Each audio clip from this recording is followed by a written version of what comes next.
Épisode de mon jardin nature et regardez ce que je viens de trouver. Là, c'est une araignée qui s'appelle l'Argiope frelon, mais j'adore l'appeler araignée tigre. Vous avez vu ses rayures? En plus, elle fait une belle taille, hein. Elle est assez grande. Bon, on n'arrive pas trop à voir comme ça, mais elle est assez grande. Je l'ai trouvée dans des hautes herbes, puis elle s'est déplacée, elle est arrivée sur la terrasse. C'est un véritable prédateur. Celle-là n'est pas très grande, mais il en existe des beaucoup plus grosses en France même. Hein. On peut parfois la voir avec un cocon à côté d'elle. Ça, c'est une femelle. Le mâle est beaucoup plus petit. Celle-là, elle est... Ouais, voilà. C'est une redoutable prédatrice, comme je disais, qui attrape volontiers criquets et sauterelles dans les hautes herbes. Il existe des combats entre elle et une menthe religieuse. Mais souvent, c'est la menthe qui gagne. Mais si c'est une petite menthe et une grosse araignée, eh bien l'araignée sera vainqueur. Voilà. L'Argiope frelon. Elle porte le nom de frelon à cause de ses rayures jaunes et noires, mais aussi parce qu'elle a une morsure douloureuse. Là, il y a la femelle, et bien voici le mâle, regardez. Le mâle est ici. Beaucoup plus petit que la femelle qui est là, énorme. Vraiment très très grosse. Et donc, comme je disais, elle a une morsure très douloureuse. Donc si vous la manipulez avec vos doigts, faites attention, mettez des gants ou je ne sais quoi, ou juste ne la touchez pas et observez-la tout simplement.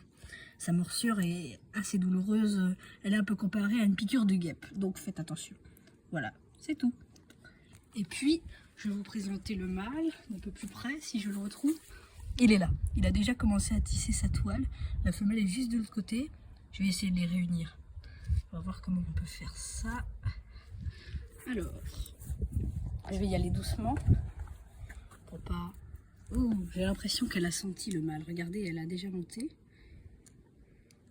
Elle essaye de tisser sa toile. Je vais la faire monter un peu. Voilà. Elle est montée.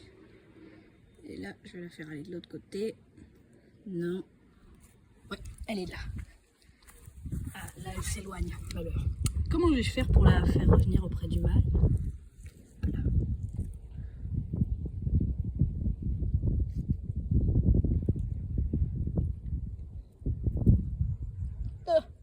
Elle s'en va, elle s'en va. Elle en a vraiment rien à faire. Hein. C'est dommage, ils auraient pu se reproduire. Allez, vas-y, avance, petit. Va rejoindre ta dulcinée. Là, on la voit mieux en plus sur le fond noir. Je vais pouvoir vous la montrer plus aisément. L'Argiope frelon. Ouh, ça donne, c'est pas très beau à voir. Hein. Ouais. Mais je la trouve très élégante avec ses couleurs, même si elle fait un peu peur. Elle est grosse comme tout.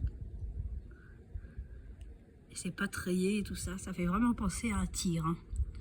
Voilà, le petit mâle, comparé à elle, il ressemble à une araignée classique qu'on trouve partout. Elle est aussi appelée épère frelon. Oui, Argiope frelon, c'est son nom scientifique. Voilà. Je pense que ce sera tout pour cette petite vidéo. Si vous êtes arachnophobe, ne la regardez pas. Normalement, ça, il faut le dire au début. Mais bon, là, je l'ai fait à la fin, voilà. C'est un peu une vidéo qui n'était pas préparée. Hein. Bon, comme toutes mes vidéos, d'ailleurs. Voilà, je suis tombée dessus. Je me suis dit qu'on pourrait faire une petite vidéo dessus. Au revoir.